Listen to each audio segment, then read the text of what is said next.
안녕하세요. 오늘도 사연살롱을 찾아주셔서 감사합니다. 환갑을 앞둔 여성이에요. 저는 7년 전에 외동딸을 사고로 잃었어요. 남편 없이 혼자 키운 딸이라서 제 목숨보다 더 귀하게 여기던 아이였기에 상실감과 슬픔은 이루 말할 수 없었어요.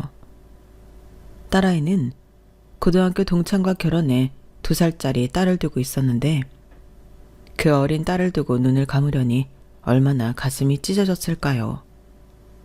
그 생각에 저는 한동안은 자다가도 일어나 먹먹한 가슴을 주먹으로 치곤 했답니다. 그런데 세상에 그렇게 금슬이 좋았던 사위가 내 딸 앞으로 나온 거액의 보험금을 받자마자 딸 자식도 장모한테 내던지고 홀랑 도망을 쳤지 뭡니까. 세상에 믿을 놈 하나 없다고 하지만 그래도 믿었던 사위였기에 배신감은 이루 말할 수가 없었어요. 하루아침에 딸도 잃고 사위는 도망가고 밤마다 제 엄마를 찾는 손녀딸을 떠안게 된 저는 정말이지 살아갈 희망조차 없었어요. 내 인생이 왜 이리 기구한 건지 한숨만 나오는 나날이었죠. 그런데 1년 만에 집 나간 사위를 찾았지 뭡니까. 그럼 지금부터 내 딸 사망보험금을 들고 집 나간 괘씸한 사위놈의 이야기를 전해드리겠습니다. 이혼을 앞둔 부모가 가장 걱정하는 것 중 하나가 바로 자녀 문제일 거예요. 8년간의 결혼 생활을 끝으로 이혼을 결심했던 저 역시도 우리 딸 때문에 이혼이 망설여졌어요. 신혼 초부터 시작된 시어머니의 도를 넘는 간섭과 남편의 잦은 외도, 그리고 급기야 시작된 폭력까지. 이혼 사유는 처음부터 차고 넘쳤지만 딸아이를 생각해 이혼만은 않으려고 노력했어요. 내가 잘하면 달라질 거야. 주문을 외우듯 스스로를 다독여가며 버티는 시간이었어요. 지금 생각해보면 신혼여행에서 돌아와 시댁에 인사를 드리러 갔을 때부터 이 결혼이 잘못됐다는 걸 깨닫고 있었는지도 모르겠네요.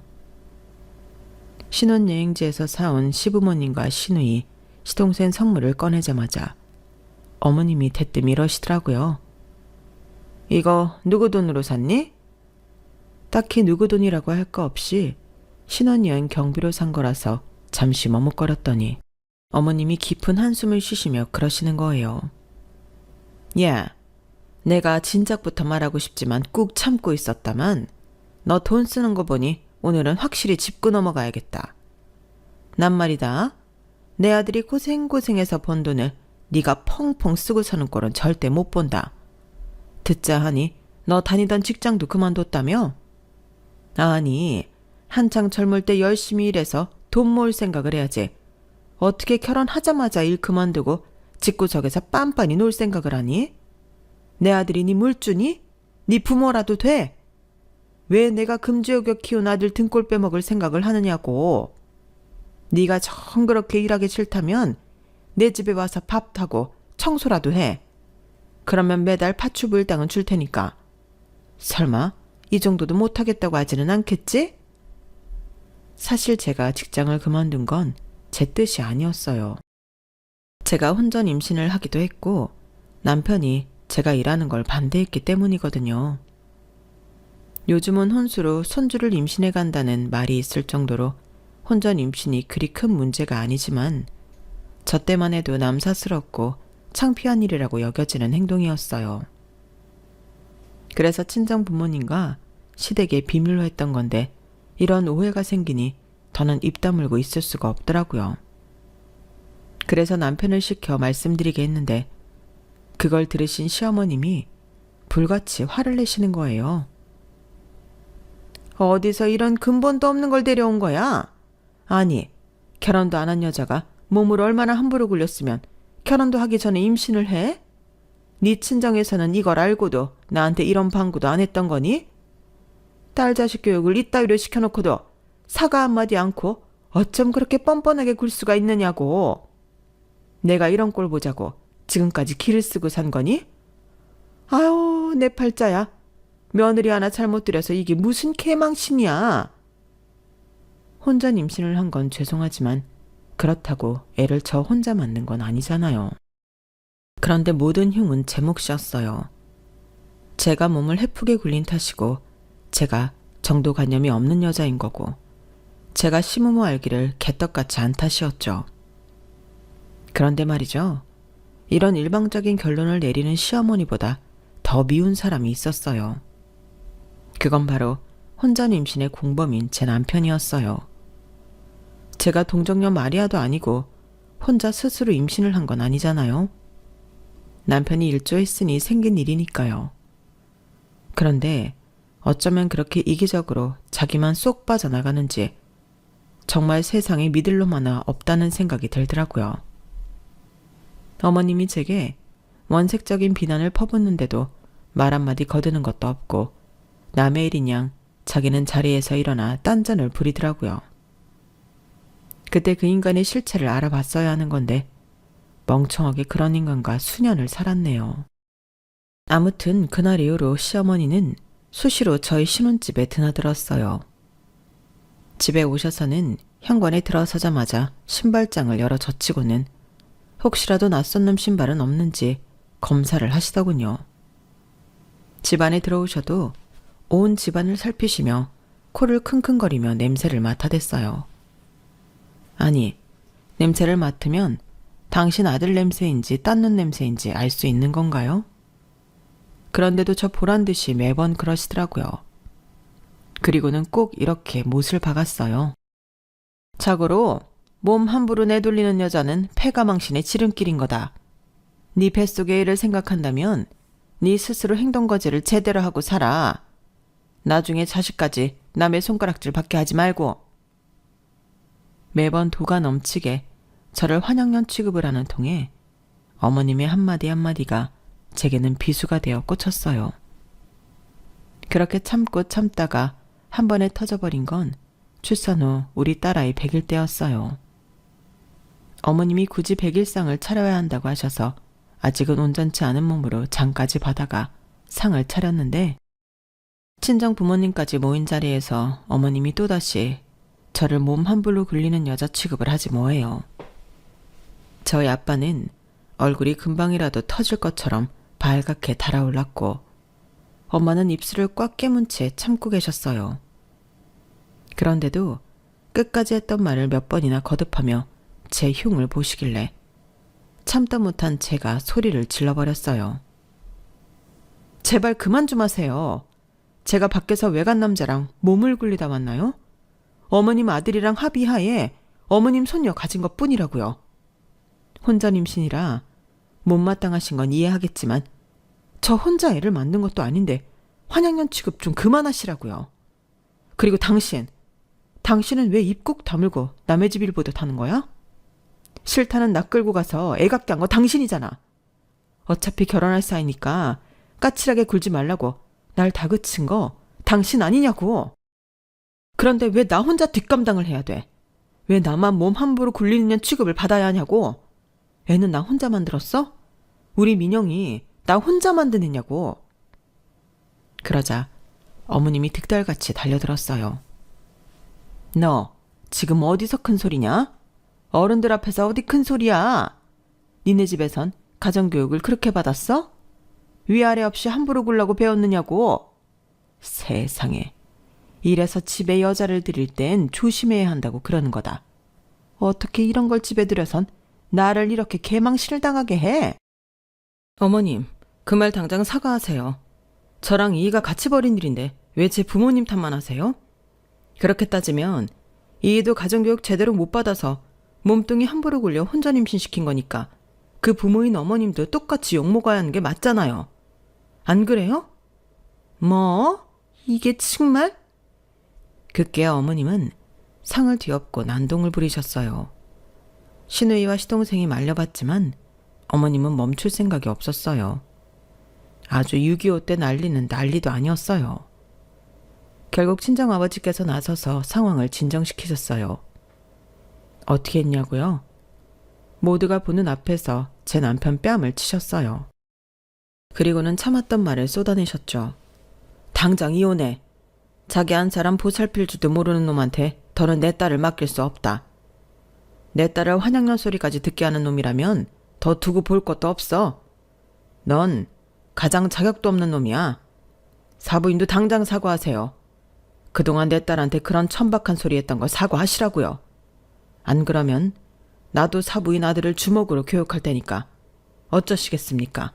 사과하시겠습니까? 안 하겠습니까?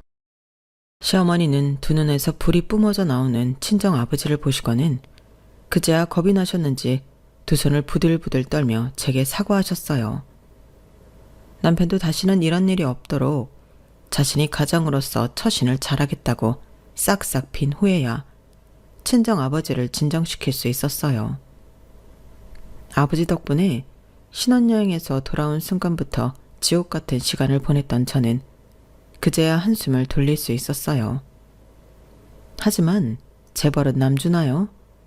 시어머니는 기가 막히게도 다른 이유들을 찾아가며 여전히 저를 괴롭히셨지만 그래도 신혼 때 했던 거에 비하면 아무것도 아니라서 대충 참고 넘기곤 했어요. 그런데 문제는 시어머니가 아니라 제 남편이었어요. 연애를 할 때를 빼고는 제게 선물을 했던 적이 없는 남편이 언제부턴가 출장을 갔다 올 때면 향수나 립스틱이나 스카프 등을 선물로 사오더라고요. 해가 서쪽에서 뜰 일이네? 당신 요즘 무슨 일 있어요? 왜 안 하던 짓을 하고 그래요? 그러자 남편은 뜨끔한 표정으로 발끈했어요. 하여간에 여편애라곤 해줘도 뭐라 그러네. 아 싫으면 관둬. 앞으로는 안 해주면 되잖아. 누가 싫대요. 난 그저 당신이 평소에 안 하던 거라니까 무슨 일이 있나 해서 그런 거죠. 화 풀어요 여보. 내가 미안해요. 선물을 받으니 기분은 좋았지만 이상하게 뭔가 찜찜했어요. 그래서 친구한테 그 얘기를 했더니 대뜸 그러더라고요. 네 남편 요새 출장도 잦고 주말에도 약속 있다고 밖으로 나가고 그러지 않니? 옷에도 신경 쓰고 안 뿌리던 향수도 뿌리고 말이야. 네가 그걸 어떻게 알았어? 혹시 밖에서 우리 남편 본 적 있어? 그러자 친구는 한숨을 푹 쉬더니 봐서 알겠니? 얘 명화야. 내 말 잘 들어. 암만 해도 네 남편 바람난 것 같다. 내가 그냥 하는 말이 아니야. 몇 년 전에 우리 집 양반 여자 생겼을 때 그때 딱 니네 남편 같았어. 평생 안 하던 선물을 왜 하겠니? 지들이 밖에 나가서 딴짓거리 하는 게 찔려서 그런 거야. 내 말 못 믿겠으면 언제 시간 내서 네 남편 뒤 밟아봐. 내 말이 맞는지 틀린지 알 테니까. 친구 말을 들을 때만 해도 우리 남편이 뭐 지네 남편 같은 줄 알아? 하는 생각을 했어요. 아무리 생각해도 우리 남편은 밖에서 여자 만나고 다닐 정도로 까진 사람은 아니라고 생각했거든요. 그런데 설마 했던 사실이 돼버리고 만 거예요. 출장 갔다 돌아온 남편이 욕실에 씻으러 들어갔는데 벗어놓은 속옷을 보니 처음 보는 팬티를 벗어놨더라고요. 그런 브랜드 팬티는 처음 보는 거라서 내가 사지 않은 게 확실했어요. 남편한테 따져 물었더니 사우나 갔다가 속옷에서 냄새가 나길래 하나 사 입었어. 그게 뭐 잘못이야? 당신 집에서 살림은 안 하고 엉뚱한 생각만 하고 있는 거 아니야? 가장이 힘들게 일하고 왔으면 집에서라도 편하게 쉬게 해줘야지. 왜 엄한 사람을 잡으려 들어? 그렇게 의심되면 내일부터 당신이 나 따라다니면 되겠네. 어떻게 사무실에 당신 자리 하나 만들어줘? 됐어요. 못 보던 속옷이길래 어떻게 된 건지 궁금해서 그랬어요. 말은 그렇게 했지만 그때부터 남편을 의심하기 시작했어요. 그리고 며칠 뒤 일전에 통화했던 친구와 함께 남편 뒤를 밟기 시작했어요. 제가 뒤를 밟고 있다는 걸 안 건지 남편은 일주일이 다 되도록 별다른 짓을 벌이지 않더라고요. 그래서 한시름 놓고 있었는데 뜻밖의 인물한테서 연락을 받게 된 거예요. 그건 바로 시어머니였어요. 야, 넌 근처까지 왔으면 집에 들렀다 가지 인사도 않고 바로 가버린 거니? 왜? 내가 너 보고 뭐라고 할까봐 도둑놈처럼 몰래 도망친 거야? 네? 그게 무슨 말씀이세요? 제가 언제 도망을 가요? 얘 좀 봐라. 끝까지 우리 발이네? 너 어제 우리 동네 왔었잖아. 내가 내 아들 차도 몰라볼까봐 그래? 우리 동네 땡땡 저수지 앞에 있는 유명한 찻집에 상훈이랑 같이 왔었잖아. 차만 떡하니 세워놓고 어디를 간 건지 한참을 기다려도 안 나오길래 그냥 돌아왔다. 보조석에 핸드백 놔둔 것까지 다 봤으니까 발뺌할 생각하지 마. 설마 했는데 남편의 불륜은 사실이었던 거예요. 게다가 다른 사람도 아니고 어머님이 당신 아들 불륜 현장을 잡아서 며느리한테 알려준 셈이니 웃어야 할지 울어야 할지 모르겠더라고요. 어머님 말씀대로 보조석에 여자 핸드백까지 있었다니 확실한 증거였으니까요. 그 후 흥신소 사람을 붙여 남편 뒤를 조사시켰더니 같은 회사 여직원이랑 1년 넘게 만나온 사이라는 걸 알 수 있었어요. 그 일로 남편과 사니 못 사니 난리를 피웠고 남편이 다시는 그런 일 없을 거라고 각서까지 쓰고 여직원은 따로 결혼할 사람이 있다면 저만 입을 다물어주면 회사도 그만두고 앞으로는 내 남편 앞에 얼씬도 안 하겠다고 해서 참고 넘어가 주기로 했어요. 하지만 한 번이 어렵지 2번, 3번은 쉽다고. 그 후로도 남편은 여자 문제를 일으켰고 결국 이혼을 결심하게 되었어요. 남편의 마지막 불륜 때는 이미 이혼을 결심한 상황이어서 두 연놈을 간통으로 고소했기 때문에 자연히 이혼까지 이어지게 되었어요. 남편이 여자 문제를 일으킬 때마다 딸아이를 생각해서 참고 넘겼는데 이놈의 인간이 지가 무슨 짓을 해도 내가 이혼을 안 할 거라고 확신을 했는지 날이 갈수록 더 가관이더라고요. 게다가 부모가 매번 이런 일로 싸우는 모습을 보이는 게 딸아이한테는 교육적으로도 안 좋을 것 같아서 이혼을 하게 됐어요. 결심을 하기까지 8년이나 걸렸지만 막상 하고 보니 그동안 뭐하러 참고 살았나 싶더라고요. 물론 딸아이 입장에선 아빠 없이 살아야 하니 여러모로 힘들겠지만 그래도 밖에서 딴짓하는 아빠가 있는 것보다는 그리움을 가지고 떨어져 사는 게 낫겠다 싶었어요. 다만 딸아이한테는 우리가 왜 이혼을 했는지 그 이유는 비밀에 붙였어요. 나한테는 죽일로 밀지언정 딸아이한테는 그런 아빠로 기억되게 하고 싶지 않았거든요. 하지만 하늘 아래 비밀은 없다고 제가 모르는 사이 딸아이도 지 아빠가 어떤 사람이었는지 알게 됐던 모양이에요. 정확히 누가 얘기를 해줬는지는 모르겠지만 제 친정 식구들을 통해 들었을 거라고 짐작해요. 대놓고 아이한테 말은 안 했을지 몰라도 말이죠. 그래서 그랬는지 딸아이는 자라면서 단 한 번도 제게 아빠가 보고 싶다는 말을 하지 않았어요. 그래서 딱히 아빠에 대한 그리움이 없나 보다 했는데 그건 아니었더라고요. 딸아이는 고등학생 때부터 같은 반 남자아이 하나랑 단짝처럼 친했는데 그 아이한테는 자기 속 얘기를 곧잘하곤 했던가 봐요. 우리 딸이 그렇게 믿고 의지했던 친구는 다름 아닌 사위였어요. 사위는 우리 가정보다도 복잡한 가정사를 가지고 있었어요. 어릴 때 부모님이 이혼을 해서 엄마랑 둘이 살았는데 몇 년 뒤 엄마가 재혼을 하는 바람에 아빠한테 와서 살게 됐던가 봐요. 아빠 역시 재혼을 해서 가정을 이루고 있는 상황이라서 사위는 새엄마 입장에서 눈에 가시였을 거예요. 거기까지만 해도 충분히 힘들었을 텐데 고등학교 1학년 때 아빠마저 세상을 떠나셨다더군요. 새엄마라는 사람은 남편이 남긴 유산을 제 사위와 나눠야 했지만 그러기 싫어서 데리고 살았던가 봐요. 말이 데리고 사는 거지 애 교복 한 번 빨아주지 않고 따뜻한 밥 한 끼 차려주지 않았으니 한 집에 사는 이웃이나 다를 바 없는 상황이었어요. 제 딸은 그런 사위가 가여웠는지 저희 집에 데려와 밥도 같이 먹고 공부도 같이 하곤 했어요. 그러다 집에 마땅히 먹을 만한 게 없을 때면 당시 제가 하던 김밥집에 사위를 데려와서 같이 끼니를 해결하곤 했어요.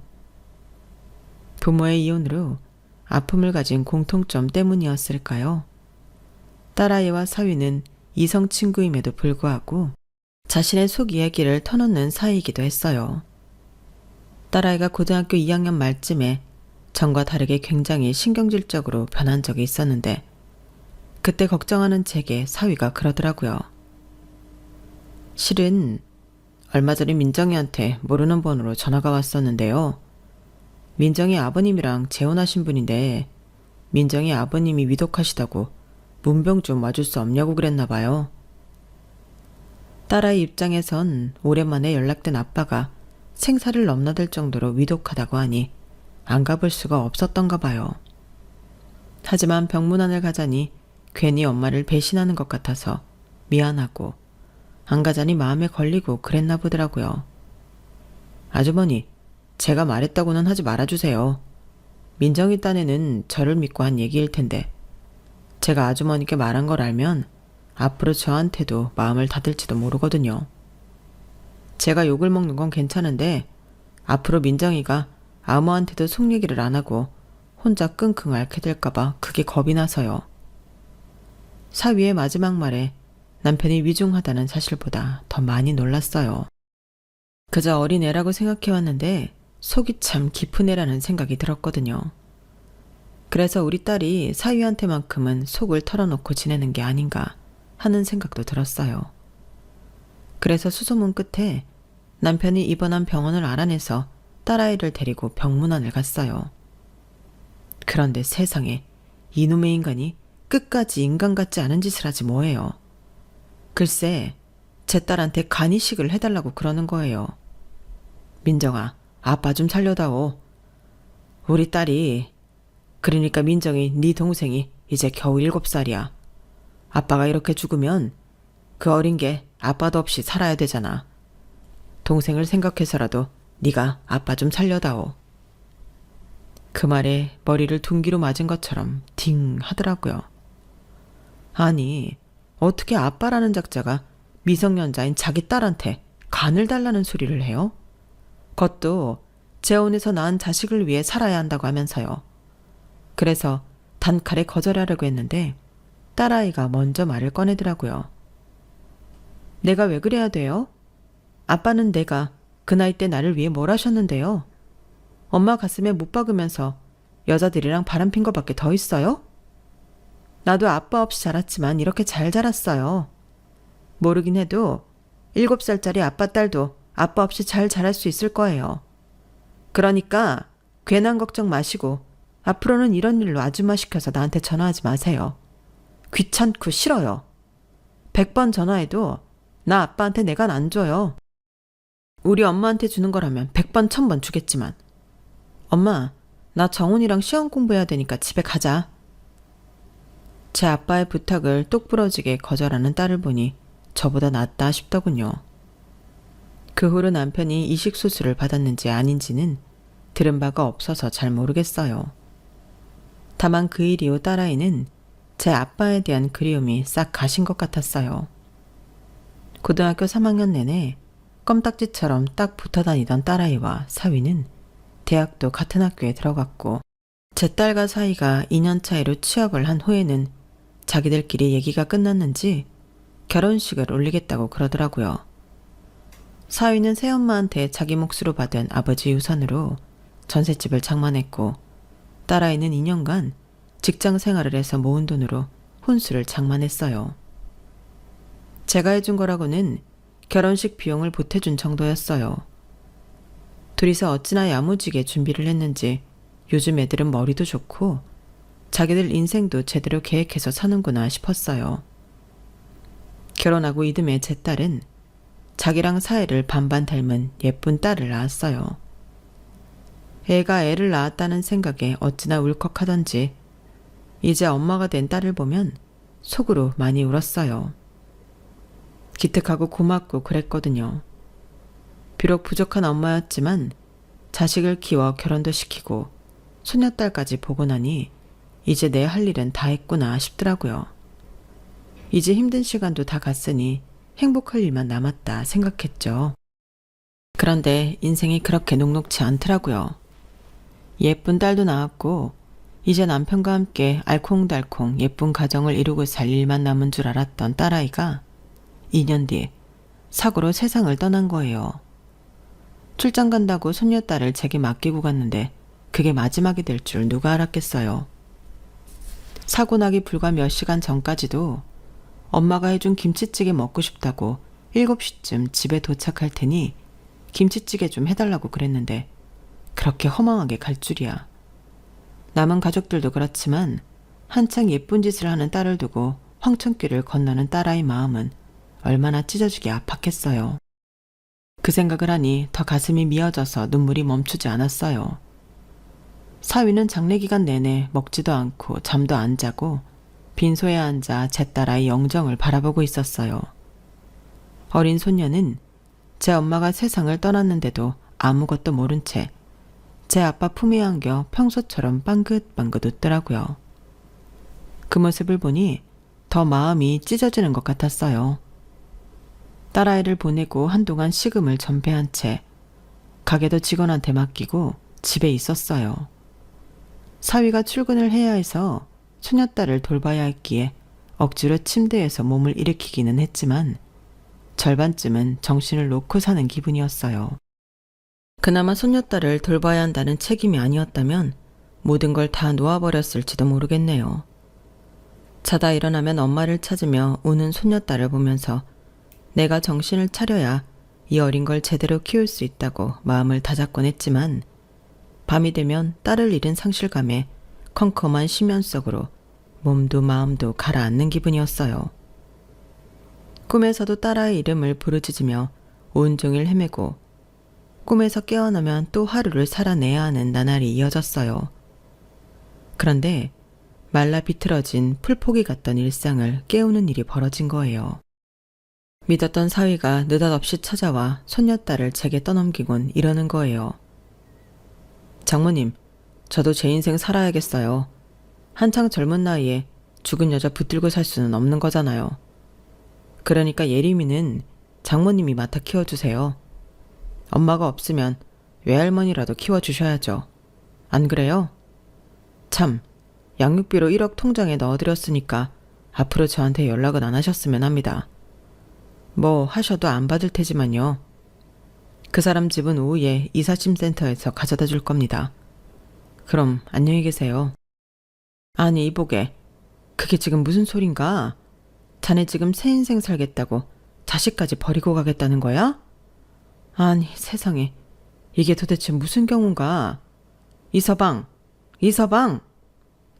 사위는 자기 할 말만 하고는 뒤도 안 돌아보고 도망치듯 가버렸어요. 제 팔에 안긴 손녀딸은 제 아빠를 부르며 자지러지게 울어댔지만 사위는 끝내 돌아오지 않았어요. 도대체 뭐가 어떻게 된 건지 모르겠더라고요. 내막을 알게 된 건 며칠 뒤 보험 설계사를 통해서 그간 있었던 일을 전해 듣고서였어요. 사위가 며칠 전에 제 딸아이 앞으로 나온 거액의 사망보험금을 수령해 갔다고 하더라고요. 그러니까 이놈이 돈을 보자 눈이 뒤집혀서 자식도 버리고 새 인생 살겠다고 떠난 거였어요. 살던 집도 이미 정리했고 가전제품이며 가구는 업체에 맡겨 처분했더라고요. 손녀딸 물건과 딸아이 물건은 따로 박스 몇 개에 담아 업체 사람들이 전해주고 갔어요. 딸아이를 잃은 슬픔이 가시기도 전에 사위한테 뒤통수를 맞자 그제야 정신이 바짝 들었어요. 하긴 믿었던 남편놈도 나를 배신했는데 사위놈이라고 못할까? 어쩌면 내 인생의 남자들은 하나같이 이렇게 이기적인 놈들 뿐이지. 하도 분하고 화가 나서 이가 박박 갈렸어요. 사위가 집을 나가고 손녀딸을 키우며 살게 된 저는 하루하루 독을 쓰며 살았던 것 같아요. 밥도 맛으로 먹는 게 아니라 어떻게든 오래 살아서 내 손녀 곁에 오래 있어줘야 한다는 사명감으로 먹었고 한 푼이라도 더 벌어서 손녀 손이 쥐어줘야 한다는 생각에 돈을 급급하지 않던 성격도 조금씩 변해갔어요. 그렇게 1년이 어떻게 지나갔는지 모르게 후딱 흘러갔고 어느 정도 새로운 생활에 적응해가기 시작했어요. 그런데 하필 그때 찢어 죽여도 시원찮은 사위 소식을 듣게 된 거예요. 저와는 여고 동창으로 우리 손녀 돌잔치에도 와주었던 친구가 제 사위를 봤다고 그러더라고요. 그런데 봤다는 장소가 병원이더라고요. 아주 다 죽어가더라고. 살이 얼마나 빠졌는지 나도 하마터면 못 알아볼 뻔했다니까? 명아, 너 정말 몰랐어? 자식도 버리고 가더니 아주 꼴 좋다. 내 남편놈도 그렇고 사위놈도 천벌 받은 게지. 돈도 많으니 죽을 병 아니면 어떻게든 고쳐서 살겠지 뭐. 그놈이 죽든 말든 이제 나도 상관없어. 말은 그렇게 매정하게 했지만 저도 사람인데 어떻게 사위 소식을 듣고 멀쩡할 수가 있겠어요. 그래서 손녀딸을 어린이집에 보내놓고 사위가 입원해 있다는 병원으로 갔어요. 병실에 들어갈 엄두가 안 나서 병실 밖 복도에 서서 안을 살피고 있었는데 누가 제 등을 톡톡 치더라고요. 놀라서 얼른 도망을 치려는데 그 사람이 저를 따라와서 그러는 거예요. 이정원 환자 아는 분 맞으시죠? 혹시 장모님이세요? 그걸 아주머니가 어떻게 아세요? 우리 사위가 내 얘기를 하던가요? 하다뿐인가요? 자랑을 얼마나 하든지 몰라요. 자기한테는 엄마나 다름없는 분이라고 그러더라고요. 제게 말을 건 건 다름 아닌 사위의 간병인이었어요. 간병인을 통해 얘기를 들어보니 지금까지 제가 사위를 오해했던 거더라고요. 딸아이 장례를 치르고 얼마 안 돼서 회사에서 진행했던 건강검진 결과가 나왔는데 위암 판정을 받은 거예요. 도저히 믿을 수가 없어서 병원을 여러 군데 가보았지만 결과는 같았어요. 초기면 몰라도 꽤 진행된 상태라서 병원에서도 비관적인 얘기를 들었던가 봐요. 제가 딸을 잃은 지 얼마 안 됐는데 사위까지 잘못되면 너무 힘들어할까봐 사위는 그런 방식으로 우리 곁을 떠났던 거예요. 가진 돈을 다 주고 가면 제가 의심할까봐 돈에 눈이 멀어 자식도 버리고 떠나는 나쁜 놈으로 보이려고 일부러 돈까지 싸매고 갔던 거죠. 어차피 자기가 죽으면 그 재산은 딸아이한테 고스란히 가게 될 테니까요. 간병인을 통해 그 얘기를 듣는데 가슴이 꽉 막히는 것처럼 숨을 못 쉬겠더라고요. 이렇게 착하고 불쌍한 내 사위를 그렇게 미워하고 저주했으니 말이에요. 간병인 손을 잡고 한참을 오열한 저는 눈물을 닦고 사위 병실로 갔어요. 저를 본 사위는 놀란 표정으로 어쩔 줄 몰라 하더라고요. 그러는 와중에도 엉망이 되어버린 자신을 못 보게 하려고 얼굴을 감추는데 그 모습에 더 가슴이 무너졌어요. 이서방, 그러지 마. 그러다 주사바늘이라도 빠지면 어쩌려고 그래. 내가 안 볼게. 안 볼 테니까 제발 그러지 마. 불쌍한 우리 정훈이 네가 어쩌다 이런 몹쓸병에 걸려서 이런 꼴로 숨어 있는 거야. 아프면 아프다고 하지 왜 그 모진 소리를 하고 여기서 이러고 숨어 있냐고. 정훈아, 엄마는 괜찮으니까 아프면 참지 말고 소리도 지르고 짜증도 내고 그래. 엄마가 우리 사위 옆에서 있어줄 테니까. 장모님, 이러지 마시고 가세요. 저 나쁜 놈이에요. 돈 때문에 자식도 버리고 장모님도 버리고 나 혼자 잘 살겠다고 뛰쳐나온 나쁜 놈이라고요. 그런 놈이 병좀 걸렸다고 동정하실 필요 없어요. 그러지 말라고요. 이놈아, 내가 네 속을 모를 줄 알아? 나 힘들까봐 일부러 그러는 거 내가 모를 줄 아냐고. 더는 거짓말 안 해도 돼. 다 아니까 안 그래도 된다고. 정훈아, 우리 그냥 편하게 흘러가는 대로 살자. 더는 속에도 없는 말로 나 밀어낼 생각 말고 아픈 너는 아프면 아프다고 투정도 부리고 억울하다면 억울하다고 울고불고 해. 엄마가 다 받아줄게. 사위도 자식인데 내가 왜 그걸 못 받아주겠니? 게다가 네가 나한텐 그냥 사위니?